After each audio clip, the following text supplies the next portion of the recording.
الله سبحانه وتعالی څومره غفور رحیم ذات دی.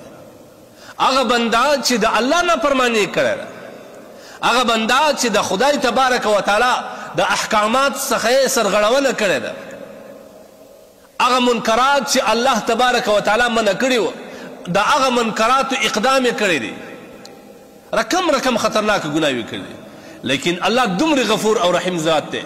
بیا که دغه منکرات والا بنده، دغه ګناهګاره بنده چې رنګارنګ ګناه کبیره د ده څخه صدر سوي دی، که چیرې الله ته متوجه سي، الله د دې کس سره مینه او محبت کوي. ان الله یحب التوابین.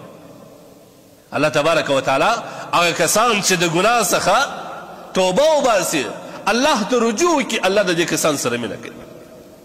حدیث کې راځي نبی علیه الصلاة والسلام فرمایي الله سبحانه وتعالی د بنده په توبه باندې ډېر زیات خوشحاله کېږي. بیا په حدیث کې د دې یو تمثیل بیان کړی دی، مثال یې بیان کړی.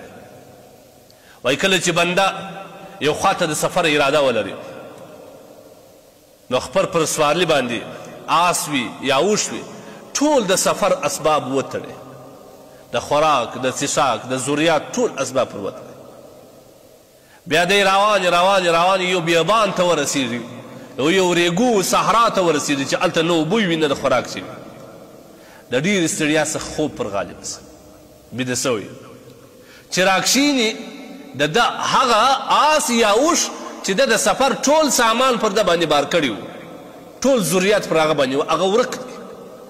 څونه پریشان سي، ګرځي دې خواته وزغله، دې خواته هم ریګونه دي، دې خواته هم ریګونه دي، دې خواته هم ریګونه دي، اوبه نسته، صحرا ده، هېڅ هم نسته. وګرځېدی تلاش یې وکړي ناامید سو، رالې بېرته پرېوتې په دې نیت چې نور خو نو زه مړ کېږم، د تندې چولاوه سولم، اوبه نسته، خوراک او څښاک اسباب نسته، ریګ دی، خاور دی، خاورې ورېګ خو نه خوړل کېږي. نو په دې نیت پرېوتې کلمه وویل چې مړ سي. په دا وخت کې بیده سوی دی.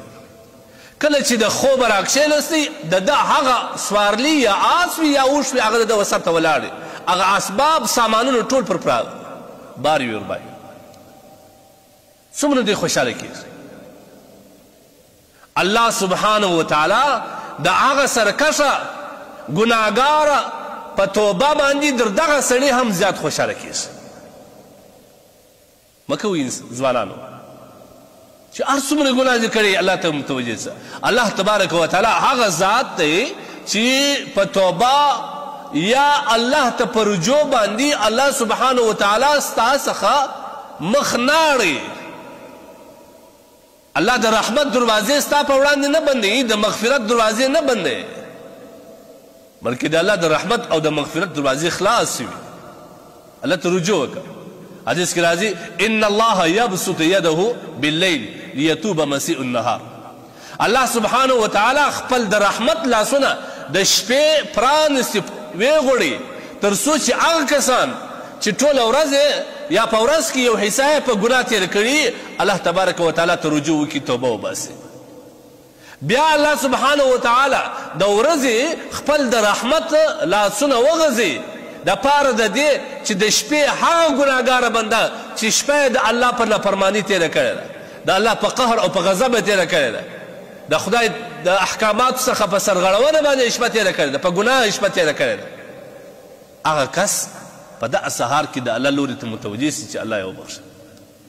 د الله تبارک وتعالی رحمت ډېر وسیع دی. الله د خپل بندګانو سره ډېر زیاته مینه لري. حدیث کې راځي نبی علیه الصلاة والسلام فرمایي کله چې بنده ګناه وکړي، بیا په دې ګناه باندې پښیمانه سي، الله تبارک وتعالی و طرف ته رجوع وکړي، ژړا وکړي، وژاړي، الله ته وایي چې الله زه خو ناپوم، زما دا ګناه معاف کړه. په دې توبه باندې الله د ده ګناهونه معافوي. بیا څه کوي؟ هغه کسان چې د ده دغه ګناه یې لیدلې وه، الله سبحانه وتعالی د هغو کسان څخه هم د ده دغه ګناه یېروي. د ده د بدن هغه اعضا وي چې دا ګناه ځینې سره سوې ده، که لاس دی، که پښه ده، که سترګه ده، که خوله ده، الله سبحانه وتعالی د هغه اعضاو څخه هم دا ګناه یېره کړي. د قیامت په ورځ د الله حضور ته راسي، پر ده باندې د دغه ګناه یو شاهد هم نسي پیدا. څونه غفور رحیم ذات دی. مطلب که چیرې سړی ګناه وکړي الله ته پښیماني وکړي، الله یې خو یې معاف کړي، لیکن هغه کسان چې دی لیدلی دي هغه خو بیا هم ورته وایي چې دا خو پلانکی ګناهګار. هغه اعضا چې قیامت په ورځ الله تبارک وتعالی هر اعضا ته قوت د ګویایي ورکوي، د خبرو ورکوي، هغه وایي چې الله پلانکي وخت کې دا ګناه په ما وکړه. هغه فرشتې چې د ده په رجوع دي هغه وایي الله سبحانه وتعالی د ده په توبه باندې د ټولو څخه یې لرې کړي. د قیامت په ورځ چې د الله حضور ته راسي بیا په ده باندې یو شاهد هم د دې ګناه نه وي. څونه غفور رحیم ذات دی. مرسونه غولېدلي ټوله ورځ یا عمر مې په نافرمانۍ تیر کې که یو ورځ مې په زړه کې دا داعیه پیدا سي چې کاشکې الله ته نور رجوع وکړم، بیا نفس او شیطان موږ ته څه وایي دونې ګناوې دې کړي دي الله به تا څنګه وبخښي. قطعا دغه کلمه ډېره خطرناکه کلمه ده. د شیطان او د نفس په لار باندې په دغه حالت کې ولاړ نه سي تباه کېږي، نور تباه کېږي چې هر څومره خطرناکه ګناه. ما حدیث ته ویلي نبي علیه الصلاة والسلام فرمایي چې ستا ګناه د اسمان و کنګرو ته ورسېږي، لکه ته خدای ته متوجه سي الله یې دربخښي. یو ځل په وحدت کې د شپې په درېیمه حصه کې راکښېده، اوس خو روژه هم ده، دا چانس ټول ته مهیا دی ځکه د پیشنمي دپاره اکثر راکښېني، بس دا وخت دی د دې چانس څخه ګټه واخلئ. دا یو موقع ده، ځان یوازې که د مسجد کونج ته ولاړ سه، د خونې کونج ته ولاړ سه، 2 رکاته نفل د صلات توبه وکړه، بیا 2 رکاته نفل صلای حاجت وکړه، بیا په ټوپر سر باندې واچوه، تا و خپل رب مناجات سره وکړي، لاسونه الله ته پورته کړه، ورته وژاړه چې الله زه خو ستا بنده یم، تا پیدا کړی یم، ستا د در نه علاوه کم در له ولاړ سه.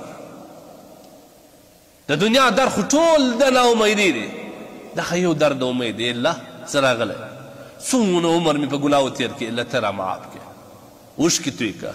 د دغه اوښکو قیمت په دنیا کې الله تبارک وتعالی وایي نسته، د دې قیمت به زه په آخرت کې ورکوم.